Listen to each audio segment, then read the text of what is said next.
महाराज, बुद्ध आ गए।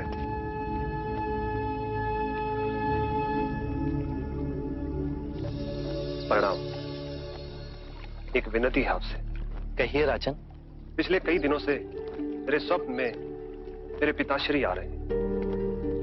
मैंने ब्राह्मणों से भी इसका अर्थ पूछा तो उनका कहना था कि तुम्हारे पिताश्री को शांति नहीं मिली, उनके लिए पूजा करनी हो, यज्ञ संपन्न करना होगा। आप तो परम ज्ञान का स्वरूप है, तो विनती है आपसे कि पूजा विधि आप ही के हाथों से हो, जो मेरे पिताश्री तक पहुंचे, उन्हें मुक्ति मिले, जीवन मरण के इस चक्र से वो मोक्ष पाले। अवश्य राजन। आप मिट्टी के 2 घड़े मंगवाइए, एक में घी भरवाइए और एक घड़े में कंकड़ पत्थर भरवाइए, और उन दोनों घड़ों के मुंह कपड़े से बंधवा दीजिए और उन्हें लेकर नदी के तट पर आइए। मैं वहीं आपकी प्रतीक्षा करूंगा। मैं भी इसका प्रबंध करता हूं महाराज।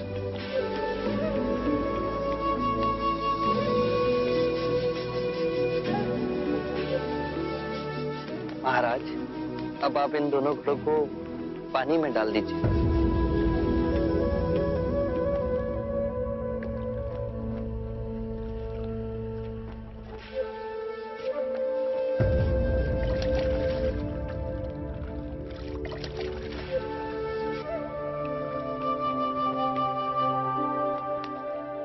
महाराज, अब इन दोनों घड़ों को आप तोड़ दीजिए।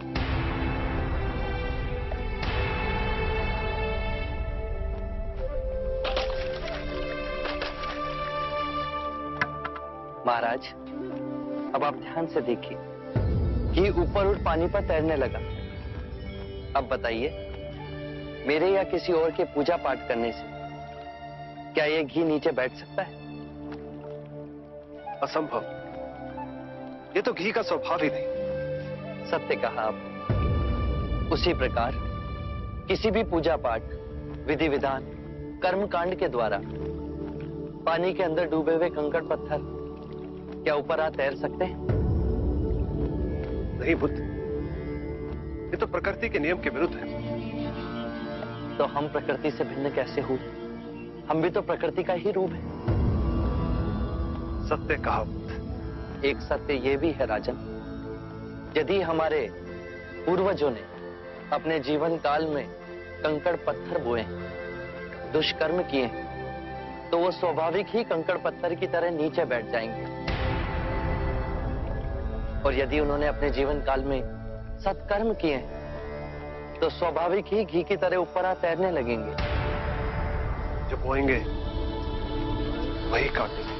परंतु इस शरीर रूपी जीवन काल में ही नहीं, अपितु इस शरीर रूपी जीवन काल के पश्चात वाली यात्रा में भी हम जैसे कर्म करेंगे वैसा ही फल मिलेगा। अब बताइए, इस प्रकृति के नियम को कोई पूजा पाठ, कर्म कांड, विधि विधान, यज्ञ हवन मिटा सकता है? राजन, मैं भी इसको नहीं बदल सकता। केवल अच्छे कर्म ही मनुष्य की मुक्ति का द्वार खोलेंगे। ये कैसी तलवार है आपके हाथ में, जो एक क्षण में सारे झूठ काट केवल ज्ञान को प्रकाशित करती है? ना जाने कितने जन्मों और भटकता में यदि आपकी कृपा ना होती। इस एक क्षण में आपने अपनी अदृश्य तलवार से मेरे अहंकार का सर भी काट दिया। धन्य है प्रभु।